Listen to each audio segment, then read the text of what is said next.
ભાઈ મને લાગે છે ત્યાં સુધી કોઈને નહીં લાગ્યું હોય કે કિંજલ રબારી અને અશોક ચૌધરીના જેમ પ્રેમ લગ્ન અને એના પછી છૂટાછેડા બંને પોતપોતાના ઘરે પરત ફર્યા હતા, એના પછી કહાનીમાં આવો ટ્વિસ્ટ આવશે. કારણ કે અત્યારે સોશિયલ મીડિયામાં એ મેટરને 4 થી 5 મહિના થઈ ગયા છે, પરંતુ અત્યારે જે સોશિયલ મીડિયામાં સમાચાર ફરીથી વાયરલ થઈ રહ્યા છે અને ચકચાર મચાવી નાખ્યા છે, અને એ સમાચાર છે કિંજલ રબારી અને અશોક ચૌધરીને લઈને. તમે સૌ લોકોને ખબર જ હશે કે બંને પોતપોતાના ઘરે પરત ફર્યા હતા, પરંતુ પરત ફરતાની સાથે જ થોડા સમય પછી કિંજલ રબારીએ કોર્ટમાં અરજી કરી હતી છૂટાછેડાની. હવે સૌથી પહેલા વાત કરીએ તો અરજી તો થઈ ગઈ હતી, પરંતુ જે 15 જૂનની મુદત હતી જેના કારણે કોર્ટમાં તેઓ હાજર થાય છે ને તારીખ ભર્યા પછી તેઓ પોતપોતાના ઘરે પરત ફરે છે.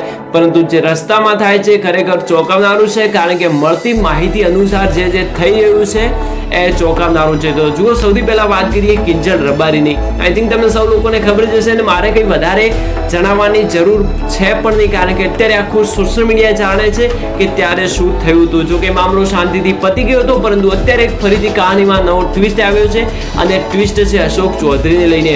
હવે એવો દાવો કરવામાં આવી રહ્યો છે એન્ડ એવા ખબર ન્યૂઝ ફેલાવવામાં આવી રહ્યા છે કે અશોક ચૌધરી જ્યારે પોતાના ઘરે પરત ફરતો હતો ત્યારે રસ્તામાં 4 અજાણ્યા શખ્સોએ, જો કે અશોક ચૌધરી એમના વિરુદ્ધ ફરિયાદ પણ નોંધાવી છે, પરંતુ સૌથી પહેલા વાત કરીએ તો જે 4 શખ્સો હતા એમની નામ જોગ સાથે ફરિયાદ નોંધાવી છે અશોક ચૌધરીએ સમી પોલીસ સ્ટેશનમાં. પરંતુ એની પહેલા વાત કરીએ અશોક ચૌધરી લઈને, તો અશોક ચૌધરી અને કિંજલ રબારી વચ્ચે છૂટાછેડા થઈ ગયા એન્ડ મતલબ કે બંને અલગ પડી ગયા, પરંતુ એના પછી એમણે પહેલાથી જ પ્રેમ લગ્ન કરી લીધા હતા, જેના કારણે છૂટાછેડાની કિંજલ રબારી અરજી કરે છે અને એના પછી જ્યારે અશોક ચૌધરી હાજર થાય છે, હાજર થયાની સાથે જ્યારે તેઓ પરત ફરે છે ત્યારે રસ્તામાં અજાણ્યા 4 શખ્સોએ એમના ઉપર છરી વડે હુમલો કર્યો, ઇવન તો એમની ગાડીને ઘેરી લીધી. હવે આ વાતમાં કેટલી સચ્ચાઈ છે એ તો તેઓ જાણે, એન્ડ જે ફરિયાદ નોંધાવી છે એના ઉપર તો લાગી રહ્યું છે કે જો થયું છે તો જ કોઈ માણસ ફરિયાદ નોંધાવે.